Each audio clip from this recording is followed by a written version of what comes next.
en su denuncia, la ex primera dama Fabiola Yáñez, ella denuncia diversos tipos y modalidades de violencia. Cuando hablamos de tipos de violencia, hablamos de las formas en las que la violencia ocurre. Ella habla de violencia física, de este terrorismo psicológico, habla de la violencia psicológica. Eh, Uno generalmente cuando habla de violencia por motivos de género, lo primero que se nos ocurre y se nos viene a la cabeza es la imagen de una persona que tiene algún daño físico, ¿no? Entonces es lo primero que se nos reconocemos como violencia, el daño físico. Entonces cuando hablamos de violencia física es eso, es algún daño causado por otra persona que tiene alguna consecuencia física en una persona. Y después, cuando hablamos del terrorismo psicológico que ella menciona, hablamos de, en virtud de el miedo que ella siente de poder hacer algo para poder denunciar, porque se siente amenazada, porque siente miedo, porque siente esa relación desigual de poder, que por supuesto que su expareja es el expresidente de la nación. Es difícil para ella poder enunciar la situación que estaba atravesando en el momento en que la estaba viviendo y recién después de un tiempo de haberse separado y estar viviendo en otro país, se anima, incluso en un contexto en el que todavía siente miedo, a decir qué es lo que está pasando. Otro de las modalidades de violencia, cuando hablamos de modalidades, es decir, ámbitos en los que ocurre, ¿no? No todas las violencias ocurren en los mismos lugares, en los mismos ámbitos. Es decir, que si podemos decir que la violencia psicológica se puede trasladar a otro ámbito, es cuando interrumpe la posibilidad de tomar una decisión.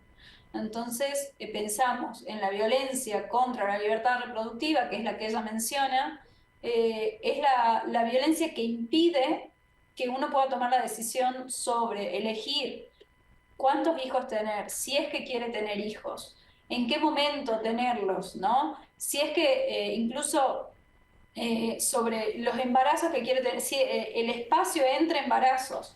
Entonces, por eso se habla de una violencia contra la libertad reproductiva, ¿no? Ujú. Eh, y ella menciona todos estos tipos de violencia que generalmente cuando una persona atraviesa violencia por motivos de género, no atraviesa solo una violencia, ¿no? Generalmente se concurren en una sola persona o se dan de manera simultánea varios tipos de violencia, ¿no? Entonces, y esto que vos mencionás también, esto de que a partir de que una persona, una figura pública, pueda expresar, pueda poner en conocimiento que atraviesa estas situaciones de violencia, eh, da la posibilidad a que otras personas puedan hacerlo también, porque y también entender que el proceso muchas veces se considera, y esto es importante decirlo, que la denuncia es el fin de la violencia, y en realidad es el comienzo de un proceso.